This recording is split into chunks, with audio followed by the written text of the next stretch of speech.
Continuing north on our journey, today's episode takes us into southern Idaho, home to the ancestral lands of the Shoshone-Bannock and northern Paiute peoples.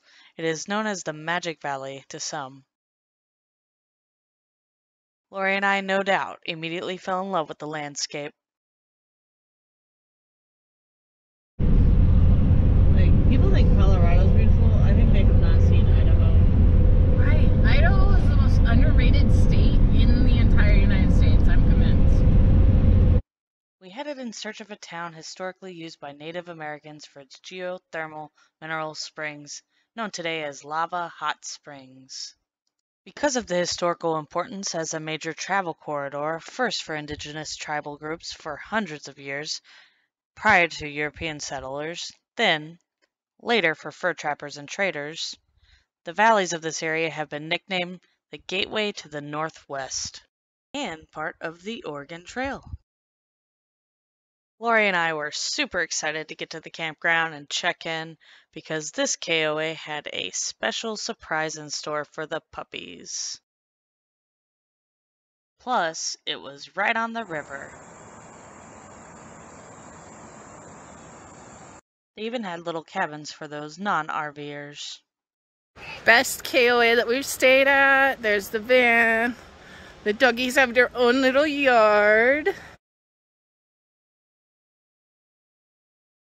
Here's our patio.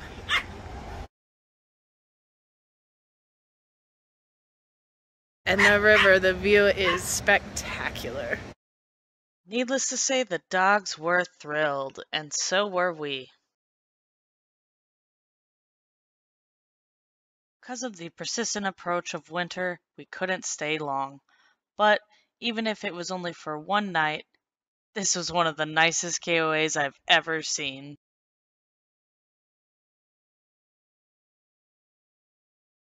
The best part was the path along the river straight from the campground right to the hot springs to soak.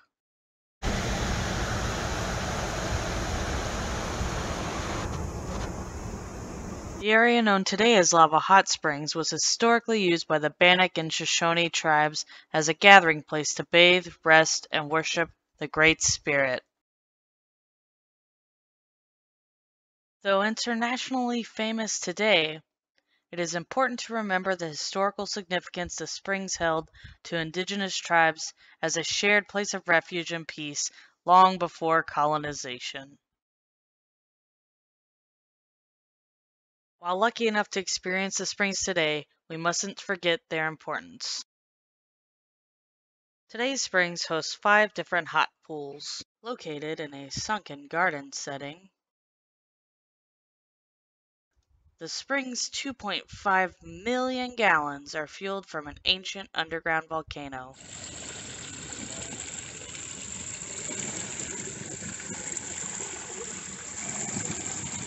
Because the temps were so hot, I decided this was the perfect opportunity to play with my new phone's thermal camera. For comparison, this was that very cold river we walked along on the way to the hot springs on thermal cam. Our favorite pool was the one with the loose gravel bottom, which was on the hotter end. You definitely had to ease in a little at a time. All of the pool's temps varied from a nice 102 to 112 degrees Fahrenheit.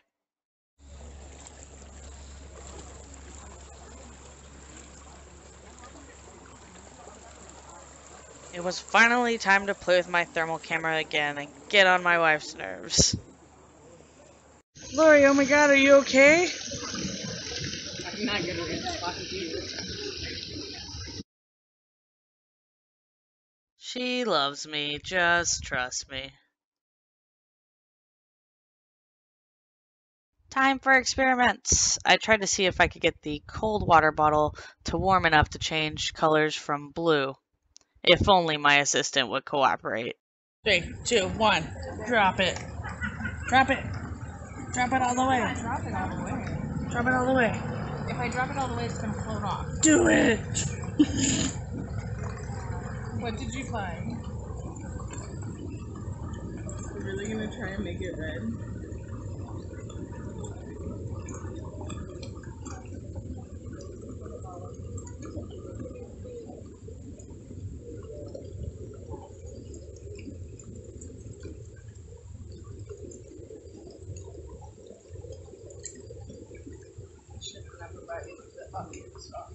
Well, you can tell it's getting warmer because it's not as blue. For those of you that haven't figured it out yet, I am a giant child who always loves her new toys. After a quick night of actual Netflix and chill, we laughed about the characters of a movie resembling our friends from back home. It zooms in on the guy, so keep it playing. Godfather Part 2. I love her. Alright, this is easy. Come on. No. Okay, 2501. We gotta go back to the beginning where it shows them together.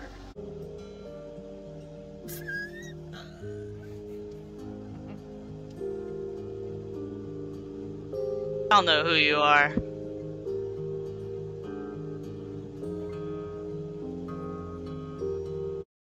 First thing in the morning, we hit the road early, heading into the Caribou National Forest. Join us next time.